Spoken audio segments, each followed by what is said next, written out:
Hello, beautiful. Hello, How are you? Kelsey. How are you, beautiful? We said it at the same time. I'm good, honey. How are you? All I right. put my theme music on to get started. Yeah, we're going to turn it down some, but I'm so Listen, happy to be thank you here so with much. I you. am grateful. I am grateful. I've been looking for you in the daylight with a flashlight to make this happen for women. Okay, Usher. Okay, Usher. Well, we are here. Yes, yes, 2023 is time yes. for new Thank you. things, right? Yeah. So I want to start. I want you, Casey, if you Okay. can introduce yourself to everyone. I would just love for you to tell them the wonderful Okay. things you are doing with women, not just here in our area, Metro Yes. Detroit, but all over the country. And then we're going to dive Okay. right in and talk about this Yes. And whole so I want trauma to thing. first just recognize my business partner, my left and right hand. Her name is she's the Olivia Pope of business, Latasha Weatherall. She I love it. is my co-founder of A Seat at My Sister's Table. It's an organization, nonprofit for women and girls of color that have been exposed to sexual and societal trauma. So I am the co-founder of that Mm. organization. And the work that I've been able to do has taken us from Detroit to Boston, from Boston to South Carolina, from South Carolina to Richmond, where I currently am right now. I'm working inside of the prisons. Yes. So, and I work with Wow. low to moderate women and maximum security men. Latasha does as well. And I'm also the chief operating officer at Dabo. At Dable.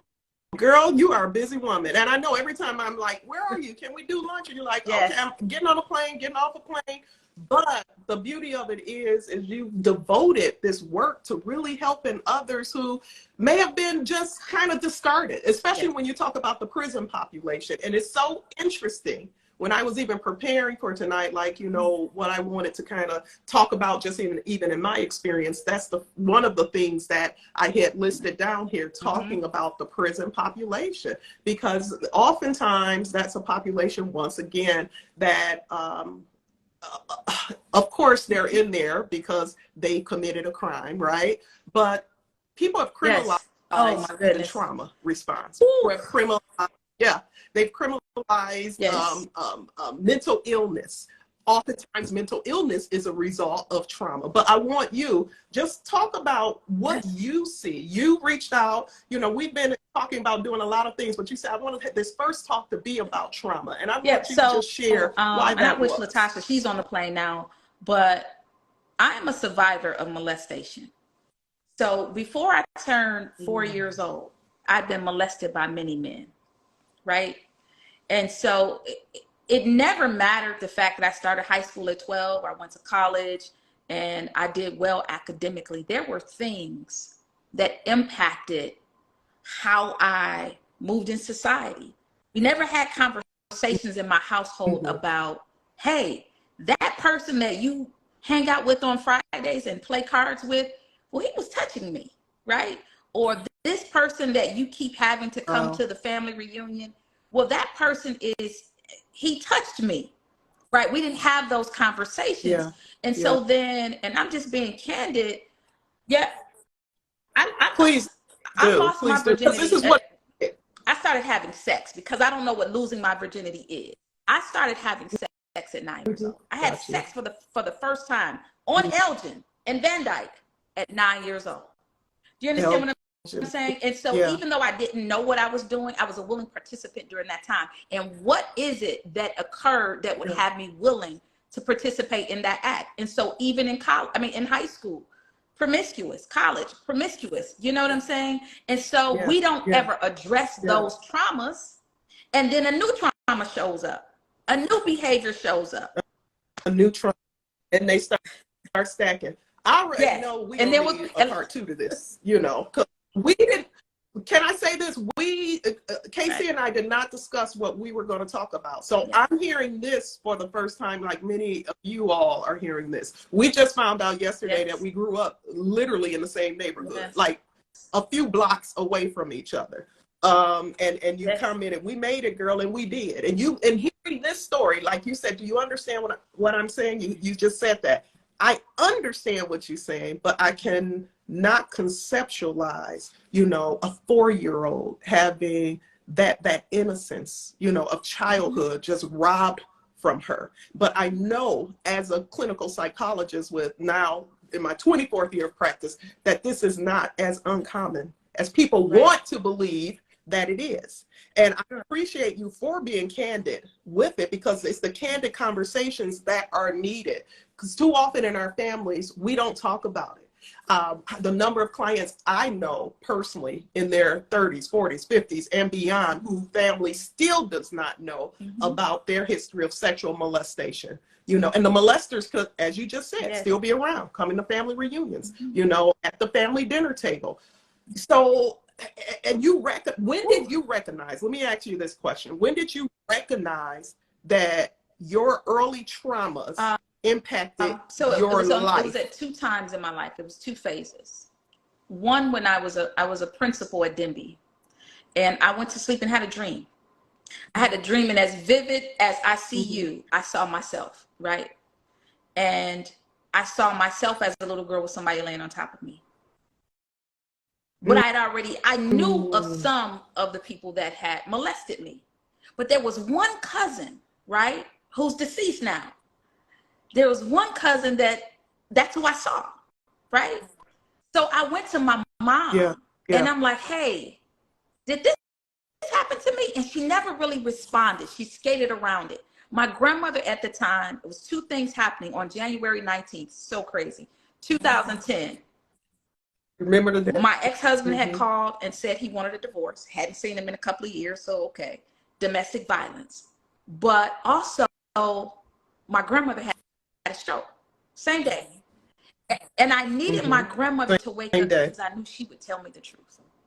And when she finally woke up and told me the truth, I became angry because my mother, my grandmother, my uncles, and they fought and beat up people for far less. My grandmother killed somebody for far less. Yeah. And so I was angry. And I was angry with my mother. They knew.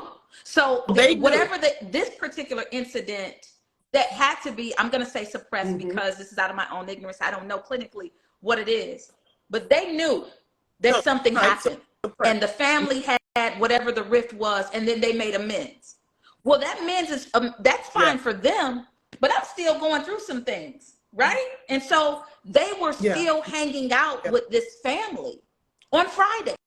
They gambled on Fridays. Saturdays was off limits because they went to church on Sundays.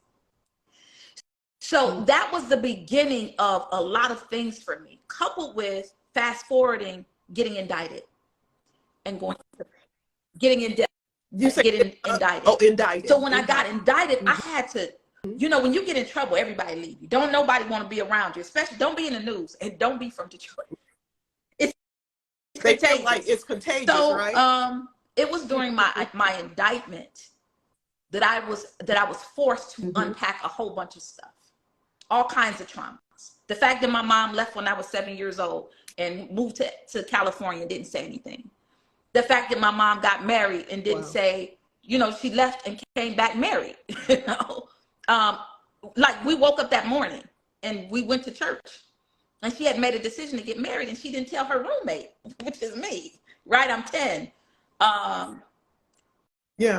Dealing with seeing someone murdered, being at Murray Wright, visiting my mom at school. She was a teacher and Bo getting killed and having that to be normal for people. You know what I'm saying? Yeah, being shot at on the job, having a kid to die in my lap on the job at Finney. So those things that are when you're born into an environment of trauma, you know, then what part is normal, what part is not normal? Well, heck, none of it is normal. When do we make the familiar strange for us, Black women? Yeah. So I want someone, a few people have said, share this video. And I want to encourage all of you guys watching live now, please share this video. Someone said with 5 people you know, because this is a conversation that many of the women online here can relate to. Many of the men, even online, I see several men that are watching us now, even though this is particularly Sure. about women, you are involved with a lot of these women who are still reeling from the effects of early trauma in their life, which is impacting your relationships, which is impacting your intimacy. So this is an opportunity for the men to even gain some wisdom and insight and knowledge about just what's going on and what could be going on emotionally with the individuals in their life. I hear this story, I hear these stories far too often. And I wrote in an article recently, an article I was featured in, I spoke about how, we've all had traumas. I'm thankfully did not have the sexual trauma as a child. But there was what I feel, just even being able to work with women in all these years, is that I'm able to come from a position where I experienced a normal childhood. It wasn't. Yeah, it was. I know, and and let me tell you, Casey, I thought that was the norm. And it wasn't my first trauma at 12. My father had a massive stroke. Things changed then, of course, but I normalized that everyone had the same childhood that I had. And it wasn't until I became an adult and I'm starting to have friendships or intimate relationships with individuals that I started to understand and appreciate the impact that trauma has on everybody, even if you've never experienced the stuff that you're experiencing, because it impacted me when I was in my marriage, the trauma that, my spouse may have experienced. It affected me with the trauma my friends may have experienced. And I was really thrust into it. So you talk about the women's prison, my first internship, and I've shared this before. I shouldn't say first, it was to complete my doctoral program. I messed around, and actually my master's program, I messed around and waited too late to apply for my internship. And I got the one position nobody wanted. And that was over there on Fairfield Street. I don't know if you remember, It was part of the Detroit Rescue Mission, and a residential women's drug rehabilitation center. And I was one of those people that was so judgmental and biased about people with drug addiction, because again, I didn't have to face this growing up. So I just thought it was a character flaw. I thought it was a sign of weakness.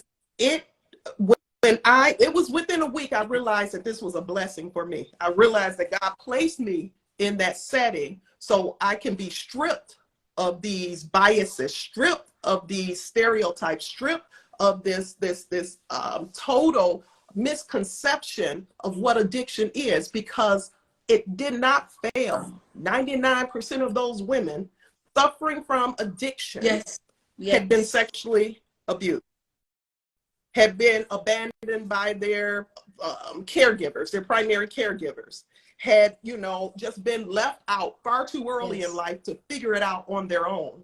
And what developed then was a level of empathy and understanding that has really helped to shape my career. That's why I really do a lot of work in trauma healing with that. All these things we're talking about, even like you talk about the prisons, being indicted, substance abuse, these are just symptoms and pleasing. So, trauma. Life is Grand Canyon for me. And what I realized is I was a people pleaser. And that needing, as strong as I was on the outside, there was a high sense of insecurity and vulnerability on the inside, where whoever came, I had to help. Whoever came, it didn't matter what happened. Yeah. And so I too was arrogant. I had these biases. I was judgmental about those people until I became one of those people. And I'll tell you, I was so hard on, there's a young man, I can't remember his name. And whatever he identifies today, I would honor that.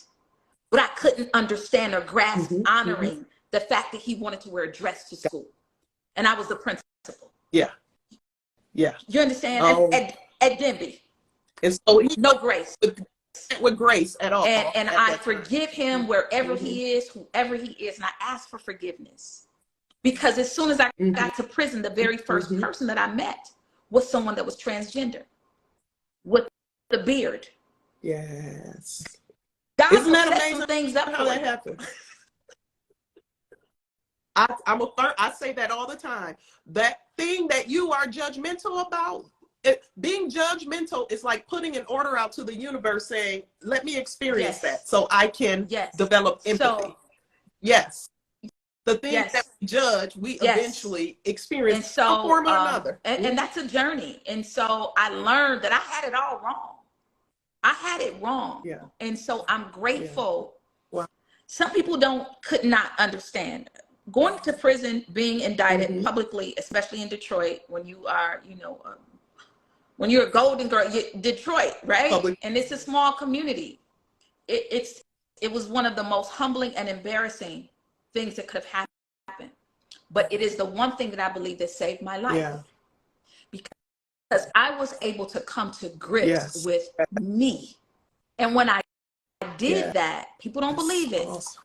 Everything that I thought I lost, God has given it back to me 5 times over. Everything. To the degree that the Yeah. people that confined me compensate me. Now, Now they compensate. that's Now. only God. Isn't that something? Isn't it amazing? That's supernatural there, but it's your reward. It's your reward for I believe Wow. there's gifts in trauma.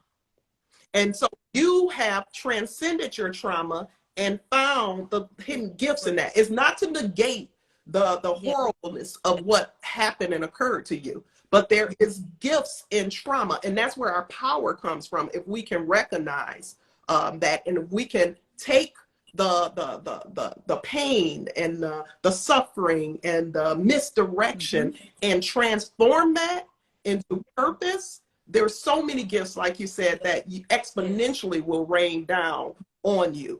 You said something I want to just go back on, because you was like, when did it become, when does things become normal? Anything that we experience often enough, we start to normalize. So even in our families, where some of the things that we are talking about that we know are traumatic, that we know impacts us for the rest of the life of our lives if we don't do the work, right? Those things can be normalized. Just like you said, they're playing cards with these people, because we played cards the first week, we felt a little funny about it, but then the second week we ease into it. By week 5, we high-fiving when we beat our team we're up against, or what. Anything we do often enough, we normalize. And unfortunately, in our community, in our culture, we've normalized dysfunction far too often. We've normalized that, and we've almost flipped the script. So healthy behaviors are viewed as being weird or bougie, Right. bougie, white. Look, we go on and on. Yeah. So one of the, and we'll get to ways we can start healing from that. I don't want to jump ahead, but trauma. I just want to talk about how trauma can affect us even beyond emotionally. Definitely. Trauma, first of all, rewires our brain. So trauma creates new pathways, like I said, to normalize what we are experiencing.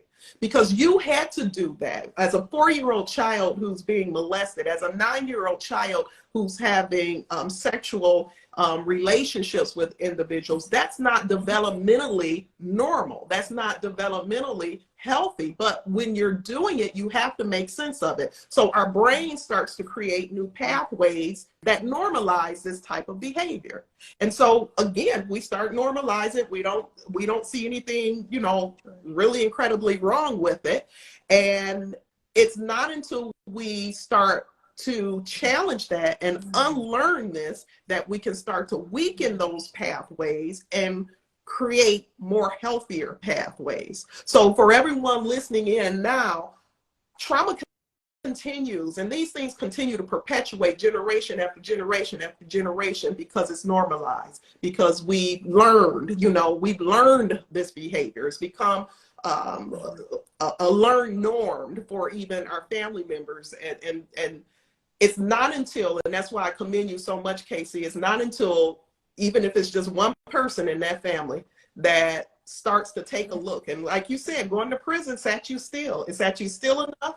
It put you in the face of even your own judgment, where it forced you to really challenge those things. And that's what it's all about. That's the rehabilitation that people, and we hope individuals can get when they're in there and come out and do the work like you're doing. But we know all too often that does not happen.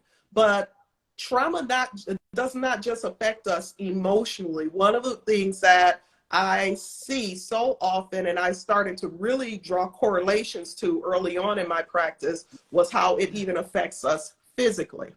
So when we talk about autoimmune disorders, right? When we talk about cancer, I'll have women over the years that have come into my office and they're suffering cancer, and they don't have any of the risk factors that we talk about. You know, they never smoke, they don't drink, you know, they live, but they'll talk about these years and years of trauma because it taxes our coping mechanism. When we are traumatized, when we are faced with these unhealthy, dysfunctional behavior, it lowers our immune system. It lowers our body's ability to fight off disease. It lowers our body's ability to fight off dis-ease, which causes and anxiety, as well as disease. So when I have yet to meet someone who comes in, they have lupus, and I'm not able to pinpoint a time or some trauma not necessarily right before, but even years and decades before that may have started the manifestation of disease. Marianne Williamson said it years ago. I used to attend her. Course of Miracles. I love her. And I used to attend her when she had the church. She was the head of the church of today here. But I remember her saying something, and I was just in my early 20s at the time, but it resonated, it's always resonated with me. She said, nothing happens on a physical level without first happening on an emotional level. And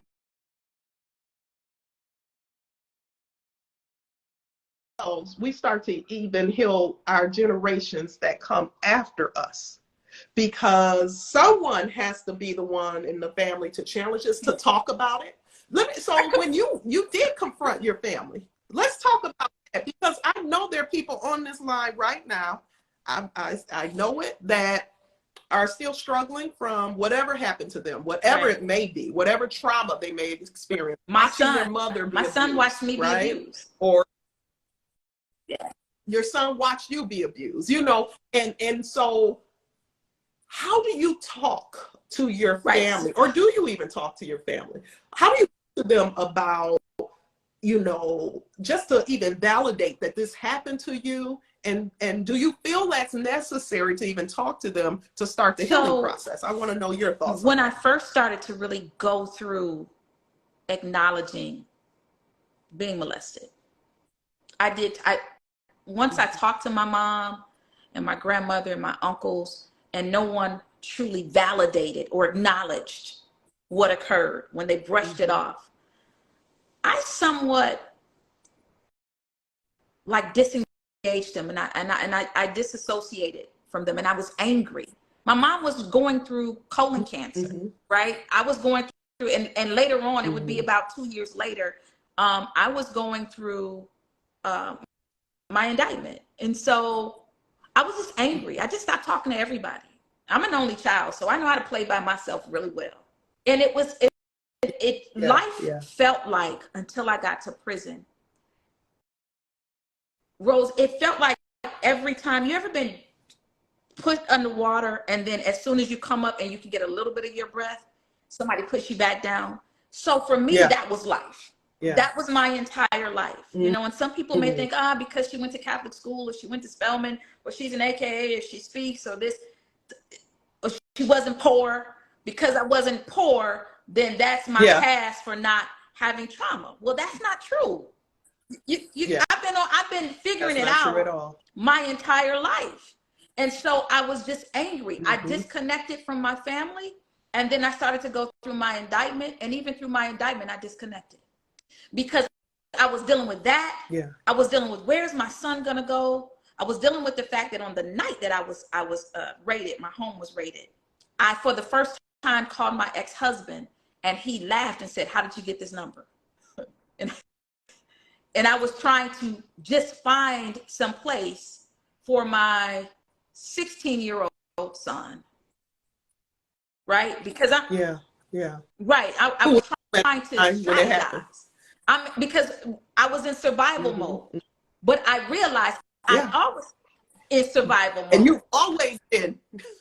Yes. So it just got to a point where finally, when I went to prison, I thought about the fact that God kept me along the way. I resigned from my job. I was not fired. Yeah. I was able to keep my pension, but I messed it up. I resigned from my job in November 2014.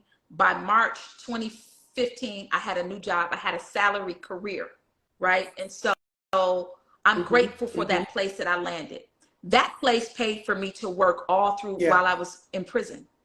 Came home, and once you go to prison, you don't come back the same. You don't come back the same. And so there was a rift in the relationship, and we both hung on to each other for about a year. Okay, sure. I'm gonna turn this ventilation down because I don't want it to hear. But go ahead. There was a rift in that relationship with my employer, and when I separated from the employer who, at the time, mirrored the abuse that I had suffered from with my ex-husband. And once that trauma bond was over, I flourished. I flourished. I flourished financially, doors open. I'm a felon. I sit on a paid board. You know what I'm saying? So once I started to let go of those things that held me bound, right? Because sometimes we don't want to let go of what hurt us too. You don't want to let go of it. Okay. You said two things I want to hit on. You said yes. You said you were always in survival mode.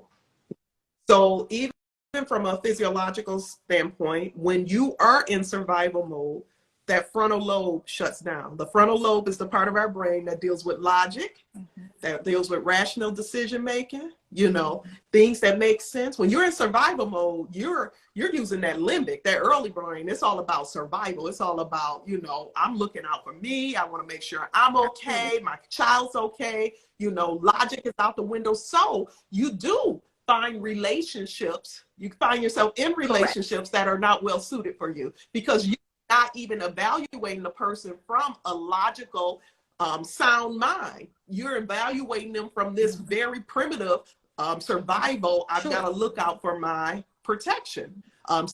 So you said that. So I say that to let individuals know why it's so important to do the work to recognize the impact that this has had on you, because it's impacting every part of your life, from the partner you choose to the job you choose. You just said you had an employer that mirrored the relationship that you had with your husband, so all of the decision making you're making when you're in this survival mode are not necessarily to your benefit. It's decisions that's going to keep you in the survival mode, as opposed to, and it sounds counterproductive, but it's the truth. You also said, once I broke that trauma bond, so let's talk about trauma bond. When you make those decisions in survival mode, you naturally are going to attract situations that are also kind of resonating in this very fight or flight, chaotic energy. And that becomes a trauma bond, because now it may not be seen as positive, but it's harmonious because y'all both are vibrating on the same frequency. So you can see how it just becomes a vicious cycle, like you said, of going underwater, coming up, catching your breath a little bit, going back underwater. So breaking that trauma mode or trauma bond allows you to, again, rewire yourself to get out of this fight or flight situation. And it sounds like for you, while that incarcerated. While incarcerated. 10 months. How long 10 months. It felt like 10 years though. 10 months. Yeah. That was some 10 months. It was. And I'm gonna tell you, it wasn't just the prison time. it was the indictment. So I got indicted, or I was going through the indictment from November 2014 through, I went to prison June 1st, 2016. And which is so crazy about that is because June 1st, 1996, 1 week after I graduated from Spelman, I got burned, and I'm burned 15% of my body. So June 1st is when I was sentenced. But what was beautiful about me waiting to be sentenced was that I looked up, you know, I had a son that was like he is probably the most patient with me human being that I know. He's definitely the most honest human being I've ever met. The most honest I've ever met. He tends to try to have a little bravado now because I guess he's felt like all of this has been so suppressed. You know, he had this mom that ruled with an iron fist, carried a baseball bat and a couple of guns, had a few goons, all of that kind of stuff. But what happened was when I got indicted, I looked up and I saw that my son was 16. And I'm like, whoa. And I realized that I had spent so much time investing in other people's children that I'd not truly taken the time to invest in my own. And he just became the kid that God knew I needed. And so shout out to teachers, because when I think about it, my mom never came to a parent-teacher conference. Why? She was at parent-teacher conference. My mom missed every first day of school. Why? She had a first day of school. And so you were kind of just repeating that cycle.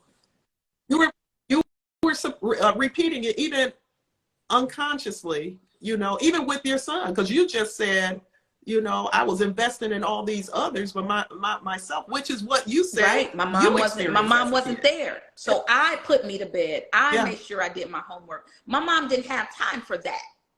There was an expectation and a standard that my mom didn't curse. She wasn't that person, but she wasn't present. And so with my son, I made sure from a material standpoint that he had everything that he needed.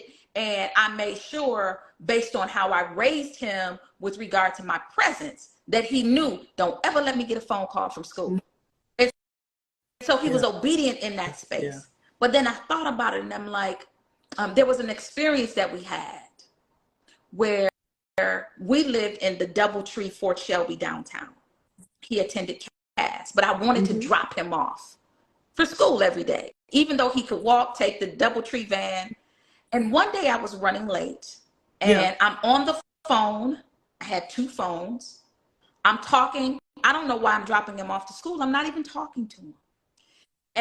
And he's getting out of the car. I'm not saying bye, and I run over his foot. He's a football player. He's the kicker. I run over his foot.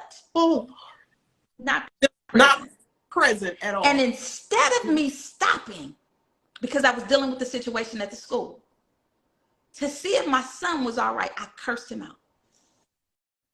So he had to sit in CAS that entire day. That was your reaction, And I thought about it, I'm no different than the parents that come into Denby and cuss their kids out, or Mumford and curse their kids out. And that is the first thing that popped up in my mind once I started to go through the indictment. And I felt horrible because when I was going through the indictment, the only person that I had was my son. My son, my dog, and every day I would pick him up. We would go down to Bagger Dave's, and I would go in Bagger Dave's, get the same turkey burger, and he would go into Buffalo Wild Wings, get the same wings, and he would come and he would sit with me, and I would watch the reruns of Reba for the next the duration until I'm sentenced. And he would just sit with me. And I just needed, when you're getting indicted or you're going through something and it's that high level and you're afraid, because I was afraid. I was alone for the first time in my life. My phone used to ring 100 times a day. I'm sure. People doing stuff for people, helping folks. And so that's why I'm very intentional now to just say, you know, people call me and try to connect. And My mind is never on that because I remember a time when I needed somebody to call me to help me and to keep me from jumping out the window or blowing my brains out. And nobody called except for my son. No one called. But your son showed you grace that you had failed to show and him. that is why he is one of the greatest human beings on this earth. Such a compliment. Such a compliment coming from a mom. Yeah. Such a beautiful compliment. Yeah, that's and its comments are saying they're so thankful for your transparency. I'm a believer that transparency heals, not just us, but others. And I'm grateful for that transparency as well. That's what's necessary in this life. That's how we give back in our transparency. That's how we help others. We were discussing, like, individuals, do you even talk to your family? One of the things about it, and I tell folks, there was a time probably in the 80s when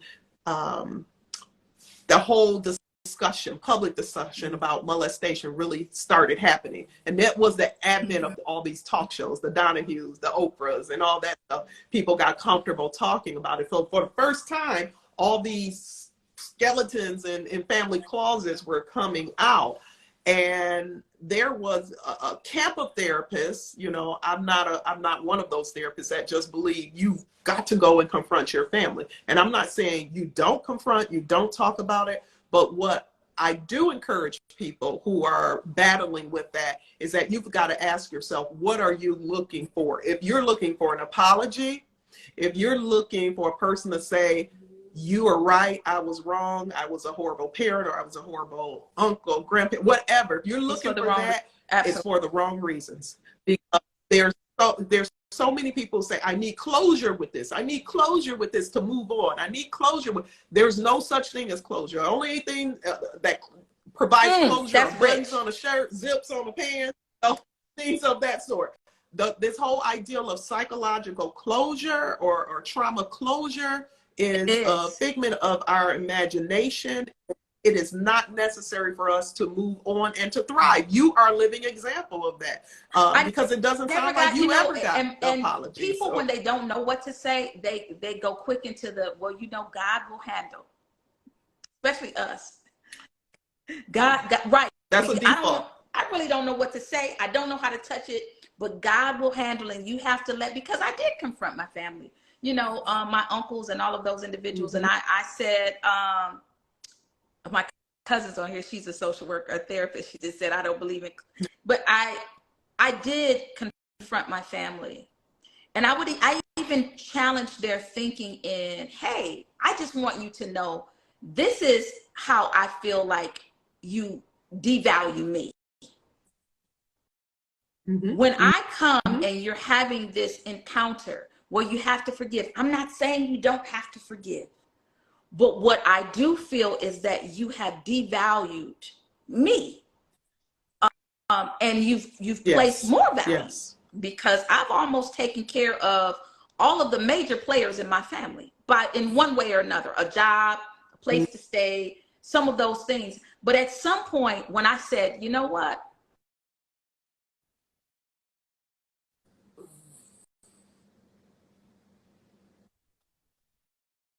Yeah. When I put it in God's hands, things started to happen. So those people aren't here anymore, except for one. But the only reason I believe, and I'm just being honest, I don't want to get into superstition and spirituality, but what I'm saying is the only reason that he's still here is because I haven't spoken his name. And I just don't want to speak his name because he's a preacher. So in that space, you're absolutely correct. I have a good friend who, when she confronted her mother about the abuse that was happening to her, her mother all but stopped speaking to her. And it's been years. And I don't know what to tell her. You know what I'm saying? Because everybody wants their mom. Everybody, even, you know, even moms who did not look out for them. It's just, embedded in us that we want that. And one way I help people to even cope with that is to understand, not to excuse parents who did not protect you, but we've got to understand, for a lot of our parents, they never dealt with their own trauma.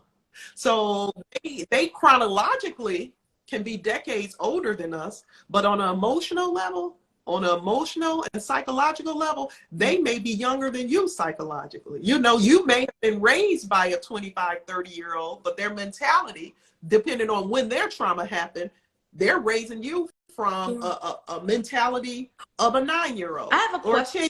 Or a 12-year-old. How do you respond to the dynamics? And this is not my personal journey, but I am curious when a child has been, I call it raped or molested by the mother's spouse. The mother's spouse. By the mother. The mother's husband. Not that, how do you address that trauma?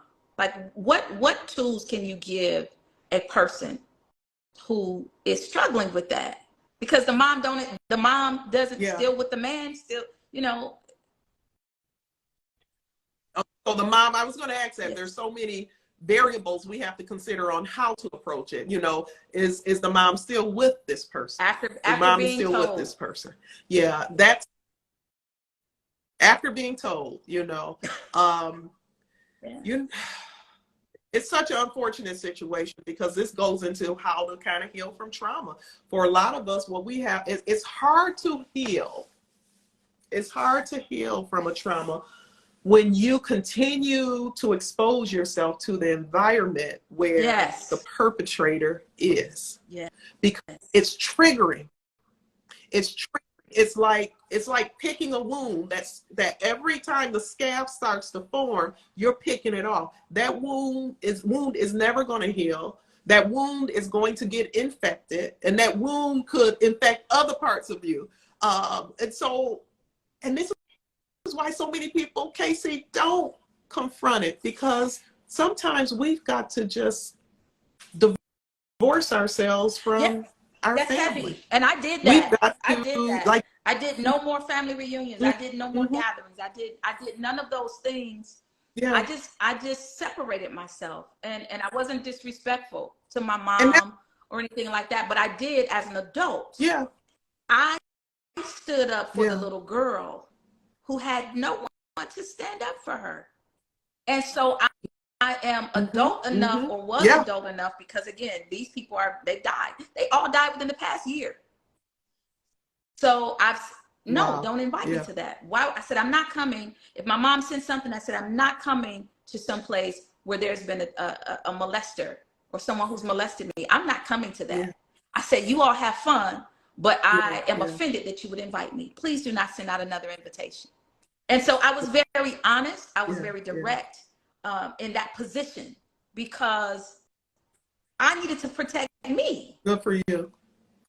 You have to protect you. And like you just said, you're healing that child, that little girl that was not protected. You're to work to help heal the wounds that created, so it does not continue to have to wreak havoc on or in your life. So, and that, you know, what I just said is hard for a lot of individuals, because the thought of distancing yourself from your family, the thought of even creating boundaries. Someone just mentioned about, you know, creating boundaries, which is important. And boundaries everybody's boundaries different. For some people, boundaries is, I'm not going to family reunions or family gatherings, but I'll still talk to her on the phone. Some people, their boundary may be just a hard cutoff. I'm not even going to talk on the phone to the person who still continues to have this relationship to the person who violated me. And it's all a personal choice. But what prevents so many people from doing that is what you described, you experienced during your indictment, that fear of isolation. That fear of not having anyone around, that fear of not having a family. And what I say to that is, as you just mentioned, kind of when you break those trauma bonds, you start welcoming in the type of family. And they don't have to be blood related in your life. They don't. They're typically not blood relation. be, in all honesty, they are typically not blood relation. I like to go back to Oprah, you know, when she, you know, everybody knows she was famously molested and things of that sort. And we know how her star rose, you know, in her career. But what I always noticed and found it interesting is you never saw her, these are my cousins, or these are my siblings, or I'm here with my mom. She had to disconnect herself and form her own family with, you know, Gail or, you know, whomever. She saw that, you know, poured into her or validated her and was not a triggering reminder of her trauma. That is so hard for so many people to do, but I have to tell you guys, it's so very necessary. You cannot expect the person who hurt you or the environment that hurt you to heal you. That you cannot expect that. I'll say it again. You cannot expect the person or the environment that hurt you to heal you. Every time you subject yourself to that environment again, you are further and further deepening the wound. Yeah. So we have a few minutes. I want to, you know, for those of you listening, because I see a few people starting to follow me now, may not know me. Casey, you know, you talked about even not being present, and I want to talk about that a little bit because this is one of the ways we heal ourselves. When you are traumatized, whatever your trauma may be, I use the example sometimes of 9/11, you know, because that's something a lot of us, you know, even though if we weren't there, we saw it all play out. And there's stories of so many people who were in the vicinity of the World Trade Center on 9/11 who may have lived in like Brooklyn or one of the boroughs, and they found themselves home all of a sudden, you know, after, you know, the plane crashes, they're seeing this tragedy before their eyes, and hours later they're home and like, how did I get here? They walk there, right? And they'll say, I never walked there. How did I possibly walk there? Because they had to dissociate, you know, they had to dissociate from reality and just let like their automatic mind take over to get them out of danger way. So when you are traumatized as a child and continue to have trauma upon trauma upon trauma stacked upon you, you learn not to be present. You learn that as a mechanism. And so you're never present. You're always kind of just in your head in the future, you know, being anxious about the future. What if this happens again, you know? What if this doesn't happen? Or you are always in the past. If only had that not happened. Past focused thinking creates depression. Future focused thinking creates anxiety. We cannot transcend, evolve, or thrive in either of those places. Our richness in life comes from learning to be present. And so for people who have a history of trauma, that's one of the things I work with them on, is learning to get back to our rightful state of being in a present state of mind the majority of our waking hours. Because this being in our head, you know, thought was only created for creating strategy or planning stuff.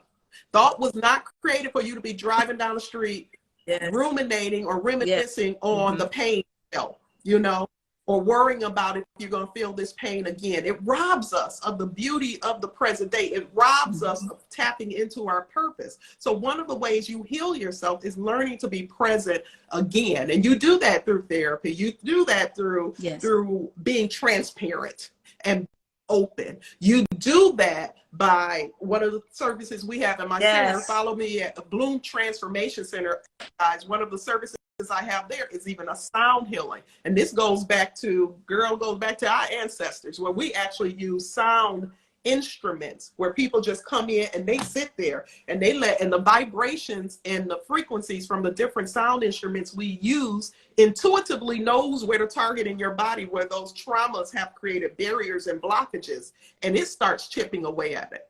And so people who go one time will say, I felt a trauma. I felt a release from my trauma. I feel renewed. I feel, because you've been holding all this in this defensive mechanism for so many years, so many decades, that the body rewards you when you're able to go back to this present state, in this meditative state, in this sound healing state.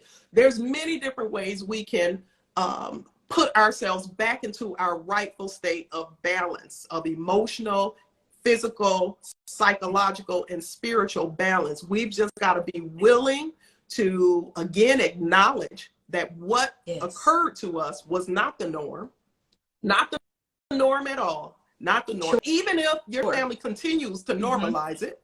Yeah. But you have to decide it was not the norm, and you have to unlearn the behaviors that you had to learn. First of all, give yourself grace, because everything you learned, that whole way of trauma living, you learned that because that was your way of survival. If you had not did it that way, Casey, you would not be sitting in front of me today, right? You had to learn that for your survival, just like the people in New York had to dissociate so they can get out of danger way and make it home. But now it's time to stop living in this place of a traumatized, distracted mind. And now it's time to unlearn the faulty programming, the faulty conditioning, the things and unhealthy behaviors that your family normalize as, you know, this is just what this family does.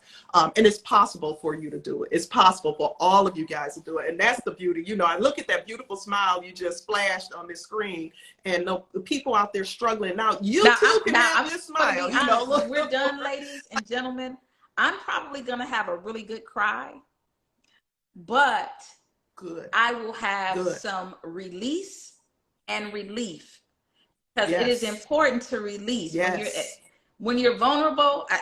One of the beauties that came out of being indicted is I don't have any business to keep. People gonna make it up anyway. Girl, but guess it's what? Free. It's free. And so the other parcel, it's not a secret. It's just not your business. But I don't have any business to keep. You all are gonna search and find some business anyway. So and I'm coming to Sound Healing. Okay. I'm coming. I'm gonna go and sign up for Sound Healing. Please just let me know when you want to come. I'm there for you, girl. I am there.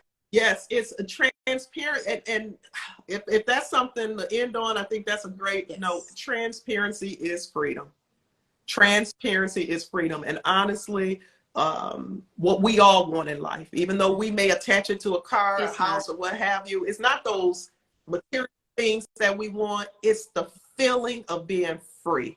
It's the feeling of not having to carry around the burden that trauma will impact. And I will say in closing, because I do need to cry.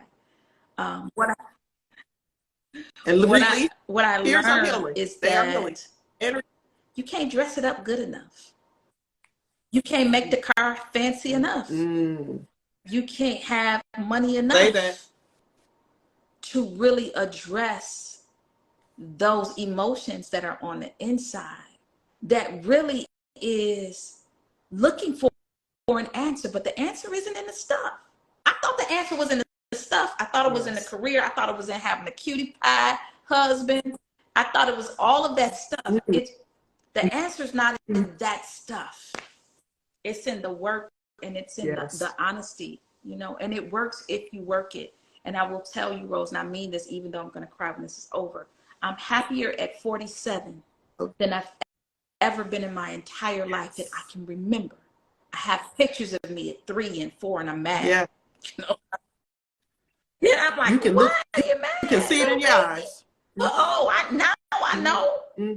So I'm happier than I've ever been in my life. And I will say that while I want to live to be 100, life owes me nothing. Owes you nothing. That's a beautiful testimony, girl. You got a story. And I know you are such a blessing to all the ladies that you are working with. I want to thank you for coming on tonight, for blessing this audience. I encourage all of you watching right now, share this video with as many people as you possibly know. And this won't be the last time we'll talk. You know, this is just the beginning. This is the beginning of this collaboration. And I'm glad you found me with that flashlight, girl. Yes, ma'am. Yes, ma'am. Thank you. So I appreciate you guys. Please leave comments, share this video. If you have questions, feel free to put them in the comment section. Both of us, I'm sure over the next few days, we'll go through and answer some questions. Follow KC at IamKC_MK Wilborn Snap. Will Lawrence. See, I got that. Follow Casey, follow me at Bloom, Dr. Rose Moten and Bloom Transformation Center, and come in and experience what this sound healing is about. It's healing, and the beauty. I just have to say this: the beauty of it is, and this is one of the reasons I brought it to the center. There's so many of us that are far too traumatized to even start therapy, right? Far too traumatized to start therapy because they've normalized it. They'll say, I don't need therapy. Or they're afraid of the crying and the tearing. I'll have people say that. I'm afraid to come because I know I'll start crying and I won't stop. Hey, Leslie. Or it's not going to work. For those people, what the sound healing and the other practices, and I have something else, TRE, you can go online. She's in Detroit off Jefferson, you all. I'm in Detroit, right off down in Rivertown area, just east of Belle Isle. But what the sound healing, what our trauma release exercises, that's a tool you learn for the rest of your life in 1 hour to release trauma. What our brain training, what all that stuff does, I call it passive healing, because it allows you to come and once you walk in the door, you've done all the hard work. You don't have to participate at all. You just need to have your body there, and you let all the tools and techniques we do the work for you. Because again, if you've lived 3 decades, 4 decades, whatever, trauma filled and in this fight or flight, you're not ready to just go in and sit on the sofa and all of a sudden become vulnerable. What this does is help you to sometimes do the trauma work itself. There are many people find the release and don't even step a foot in the door in the therapy room. But then there are people who, after a while, they say, I think I'm ready for therapy. The sound healing, the TRE, the brain training has gotten me to a place where I'm ready to put in the work. And that's a beautiful thing. So I encourage you guys, do this for yourself, because you can be, just like Casey said, just at this point in life, at 47. Amen. I know 51, I'm the happiest I've ever been, because even though, I'm going to say this because I know people online, even though I didn't experience the things Casey did in her childhood, my experience of being with traumatized people in relationships traumatized me. So I reel from the triggering and the trauma of relationships from people who did not know how to properly manage their trauma and impacted that on me, projected that to me. So we all have work to do. But if we do the work, it's a beautiful feeling. Freedom is right around the corner. Amen, girl. Thank you so much, everyone, for joining us. Bye-bye.